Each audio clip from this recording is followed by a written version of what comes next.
안녕하세요. 록쌤입니다. 오늘은 16강 사이소리 현상 알아보도록 하겠습니다.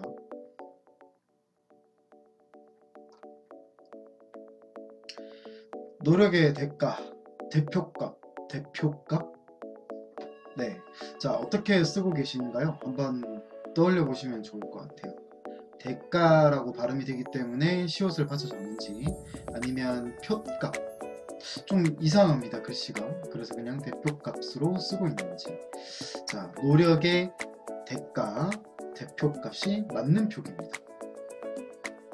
그러면 왜 대가는 시옷을 받쳐 적지 않고 대표값에는 시옷을 받쳐 적는지 오늘 강의를 들어보시면 알 수 있습니다. 자, 사이소리 현상 한번 시작해 볼게요.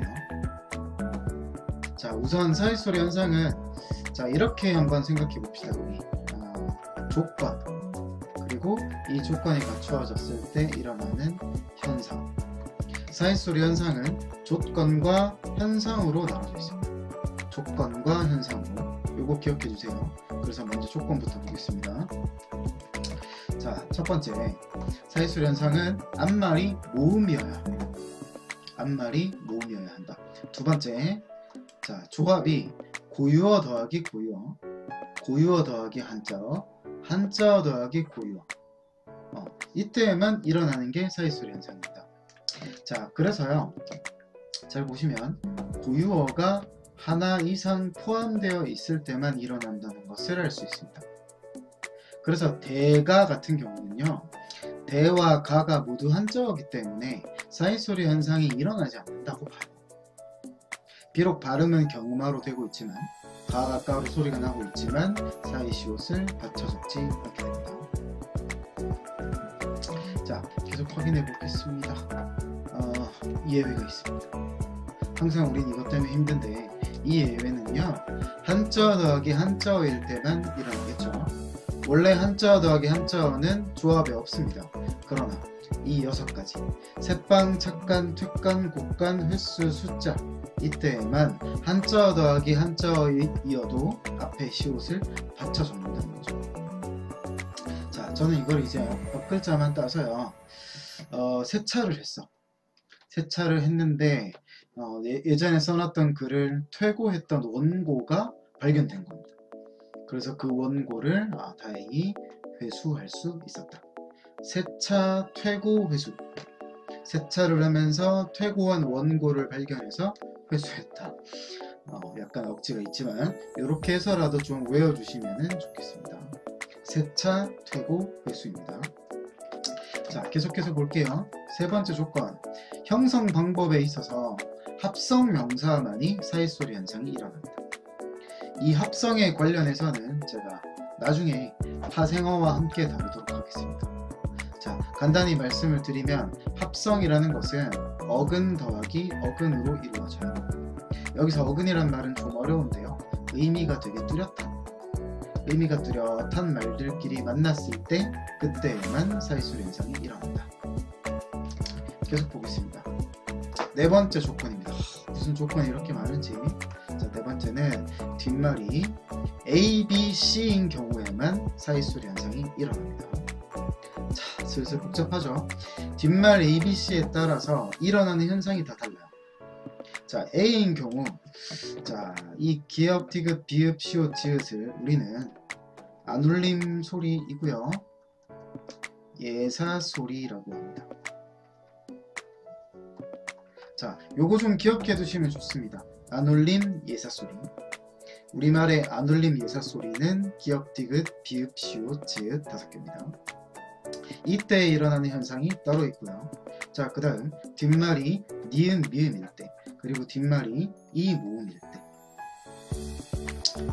자, 그러면 조건 한번 살펴봤고 이제 현상 알아보겠습니다.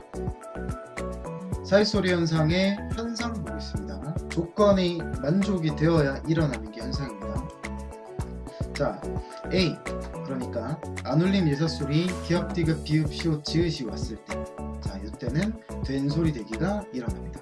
경음화라고도 합니다. 자, B, 니은, 미음입니다. 자, 그러면 이때는 니은이 덧나는 현상이 발생하게 됩니다. 제가 지금 미리 말씀을 좀 드릴 텐데, 니은 덧남은 니은 첨가와는 완전히 다릅니다. 왜 다른지는 이따가 예시에서 한번 보여드릴 거예요. 자세하게 다루겠습니다. 자, 그 다음에 C가 있었죠? 뒷말이 이 모음일 때, 자, 이 경우에는 니은이 덧나게 됩니다. 자, 그럼 지금부터 A, B, C 현상을 자세하게 한번 파헤쳐 보겠습니다. 그럼 현상 A 된소리 대기에 대해서 자세하게 알아보겠습니다. 오늘 인트로 화면에 있었던 것처럼 대표 더하기 값이 왜 대표 값이 되냐면요, 대표는 한자어지만 값은 고유어이기 때문이에요. 게다가 모음으로 끝이 났고요, 두 말이 더해진 상태가 합성 명사이기도 합니다. 자, 그러면 A 한번 보겠습니다. 의문으로 나열하면 디귿, 에, 피읍, 요, 자, 그리고 기역, 아, 비읍, 시옷 이렇게 되겠죠. 자, 이렇게 됩니다. 그러면 모음이 시옷의 첨가를 받게 됩니다. 시옷이 첨가되는 건요, 잘 기억하셔야 됩니다. 형태적으로도 드러나고요, 발음상에서도 의문의 영향을 미치게 됩니다. 그래서 사이소리 현상이 첨가 현상 속에 포함되어 있습니다. 자, 시옷을 첨가하게 된다면 이렇게 들어가게 되겠죠. 그러나 시옷은 음절말에서 자기 소리를 낼 수가 없어요. 그래서 이 시옷은 음절의 끝소리 규칙을 겪게 됩니다. 그래서 시옷이 디귿으로 변하게 되겠죠. 그런데 음절말에서 발음될 수 없는 게 하나 더 있는 것 같아요. 비읍, 시옷 보이시죠? 우리는 이거를 자음군이라고 얘기했었거든요. 겹받침. 자, 그래서 얘는 자음군 단순화를 겪어서 비읍으로 변하게 되겠습니다. 자, 끝이 아닙니다. 앞말이 기역, 디귿, 비읍이고 뒷말이 기역, 디귿, 비읍, 시옷, 진, 즉 안울림 예사소리일 때에 된소리 대기가 일어나게 되는 거죠. 그래서 최종 발음이 대표 값이 되는 겁니다. 자, 여기서 한 가지 설명을 드릴 게 있는데, 사이소리 현상이 일어난, 경음화 현상이 일어난 발음은요, 대표 값으로 발음하는 것이 원칙입니다. 그러나 디귿을 뺀 대표 값으로 발음하는 것도 허용을 해주고 있습니다. 잠깐 설명을 할게요. 디귿이 만약에 없는 상태를 원칙으로 삼게 되면요, 우리는 시옷이 첨가되어서 끝소리로 변한 이 디귿이 왜 탈락하는지에 대해서 설명해내야 됩니다. 그런데 디귿이 탈락하는 걸 설명해낼 방법은 없거든요. 그렇기 때문에 디귿을 그대로 발음해 주는 것이 원칙이 되는 거예요.